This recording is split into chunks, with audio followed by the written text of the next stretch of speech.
परिवर्तन news channel में आप सभी का स्वागत है।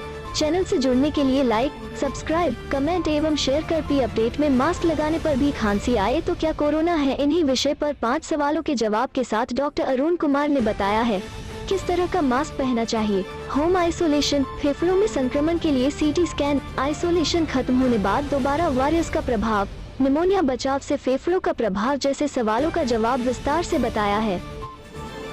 नमस्कार, मैं डॉक्टर अरुण कुमार। आज का विषय है मास्क लगाकर कोई खांसे या बोले तो क्या कोरोना वायरस बाहर आ सकता है। कोरोना का संक्रमण देश में लगातार बढ़ता जा रहा है। बड़ी संख्या में लोग संक्रमण के कारण हुई परेशानियों से मर रहे हैं। इन्हीं अनचाही मौतों को रोकने के लिए विशेषज्ञ हमेशा से संक्रमण से बचने की सलाह देते आए कि मास्क पहने, सुरक्षित शारीरिक दूरी रखें, आंख धोएं इत्यादि। लेकिन विशेषज्ञ कहते हैं कि बहुत सारे लोग ऐसे थे और अभी भी हैं जो इन नियमों को नहीं मानते और ऐसे ही लोगों के कारण संक्रमण बढ़ भी रहा है। हालांकि अभी भी लोग अगर सतर्क हो जाएं तो संक्रमण को बढ़ने से रोका जा सकता है। इसमें सबसे जरूरी है मास्क लगाकर रहना। लेकिन इसको लेकर भी बहुत सारे सवाल हैं कि कौन सा मास्क अच्छा है, किस तरह का मास्क पहनने कि संक्रमण से बचाव हो। आइए विशेषज्ञ से जानते हैं इन सवालों का जवाब। सवाल नंबर 1, मास्क लगा अगर कोई खांसता या बोलता है तो क्या वायरस बाहर आ सकता है। जवाब, विशेषज्ञ कहते हैं यह निर्भर करता है कि व्यक्ति ने किस तरह का मास्क लगाया है। अगर किसी ने N95 मास्क लगाया है तो 95% सुरक्षा मिलती है। N95 को काफी अच्छा माना जाता है। इसके बाद आता है सर्जिकल मास्क। ये ज्यादातर लोग ढीला लगाते हैं, लेकिन इसे इस तरह लगाएं कि मास्क लगाने के बाद मुंह का भाप या हवा बाहर ना जाए, क्योंकि अगर हवा बाहर आ रही है तो अंदर भी जा सकती है, इससे वायरस प्रवेश कर सकता है। अब आता है कॉटन का मास्क, जो थोड़ा इन दोनों से कम या 50% तक सुरक्षा देते हैं। ऐसे में अब डबल मास्क लगाने के लिए कहा जा रहा है। अगर बाहर जा रहे हैं तो नीचे सर्जिकल मास्क लगाएं और ऊपर से कॉटन मास्क लगाएं। ऊपर कॉटन मास्क इसलिए कहा जा रहा है क्योंकि उसे धो सकते हैं, लेकिन N95 मास्क लगाया तो डबल मास्क की जरूरत नहीं है। होम आइसोलेशन में रहने के लिए किन मरीजों को सलाह दी जाती है, ये है सवाल नंबर 2। जवाब, विशेषज्ञ कहते हैं कोरोना में 90% मरीज में अगर अपर रेस्पिरेटरी इन्फेक्शन होता है, यानी सिर्फ बुखार, शरीर में दर्द, गले में खराश, गंध और स्वाद का ना आना जैसे लक्षण होते हैं, ऐसे व्यक्ति 10 से 15 दिन में घर पर रहकर ठीक हो सकते हैं। लेकिन उनके लिए घर में एक खुद का कमरा हो, पल्स ऑक्सीमीटर, बुखार नापने का थर्मामीटर आदि हो, तब होम आइसोलेशन कर सकते हैं। लेकिन जो लोग बुजुर्ग, डायबिटीज, हार्ट मरीज और उन्हें तभी होम आइसोलेशन देते हैं जब वो लगातार डॉक्टर के संपर्क में रहते हैं या परिवार में कोई हो तो उसकी देखभाल करने वाला हो।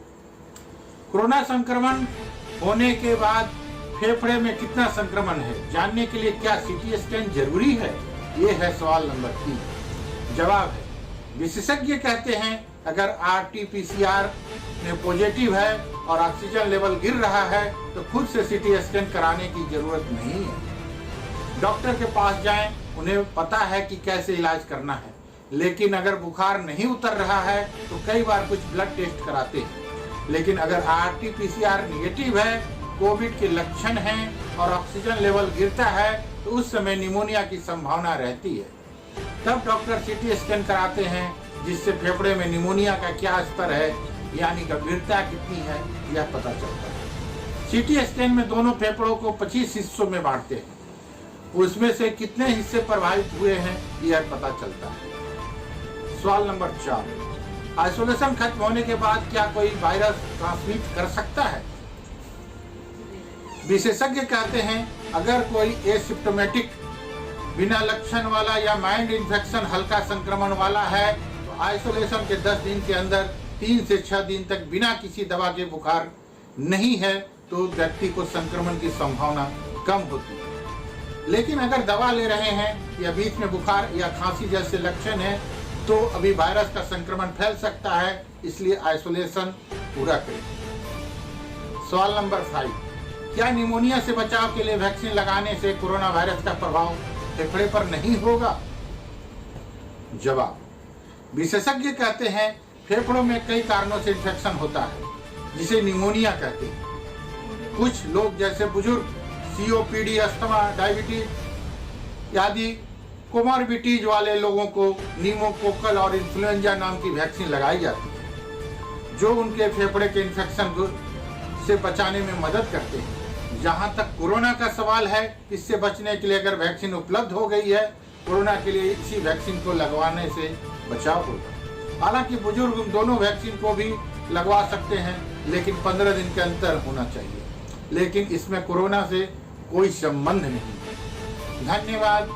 आपका अपना डॉक्टर अरुण कुमार। खान पान ही नहीं, इन 4 वजह से भी आप हो सकते हैं मोटापे की शिकार। आपका वजन अगर लगातार बढ़ रहा है तो इसकी वजह खान पान ही नहीं बल्कि कुछ और भी हो सकता है। दरअसल वजन बढ़ने की कई वजह होती है जिनके बारे में हमें पता भी नहीं होता। वजन सिर्फ ज्यादा खाने और बाहर के खाने से नहीं बल्कि कई दूसरी वजह से भी बढ़ सकता है। अगर आपका वजन लगातार बढ़ रहा है तो फौरन डॉक्टर की सलाह लें, क्योंकि इसकी कई वजह हो सकती है। आइए जानते हैं किन वजहों से बढ़ सकता है आपका वजन। दवाओं के साइड इफेक्ट से भी आपका वजन बढ़ सकता है। अगर आप संतुलित भोजन ले रहे हैं और इसके बाद भी आपका वजन बढ़ रहा है तो इसकी वजह दवाओं का साइड इफेक्ट हो सकता है। दरअसल अगर आप तनाव में हैं और एंटी डिप्रेशन दवाई ले रहे हैं तब भी आपका वजन बढ़ सकता है। गर्भ निरोधक गोलियों के से भी वजन बढ़ता है। इन गोलियों में हार्मोन्स की मात्रा कम होती है और इसके परिणाम स्वरूप इसकी वजह से वजन बढ़ता है। हार्मोन्स की गड़बड़ी से भी आपको वजन घट और बढ़ सकता है। हार्मोन वो केमिकल होते हैं जो शरीर के फंक्शंस को कंट्रोल करते हैं। अगर खान पान और डाइट पर कंट्रोल के बाद भी लगातार आपका वजन बढ़ रहा है तो इसकी वजह हार्मोन में गड़बड़ी हो सकती है। डॉक्टर का कहना है कि वजन बढ़ना आनुवांशिक भी है। अगर आपके माता पिता के मोटापे के शिकार हैं तो आपको भी मोटापा सता सकता है। आपने अक्सर देखा होगा कि जिन लोगों के माता पिता मोटापे के शिकार होते हैं बच्चों को भी ये समस्या हो जाती है। इसके अलावा अगर आप तनाव में जी रहे हैं तब भी आपका वजन बढ़ सकता है। मैं ललिता कुमारी, धन्यवाद।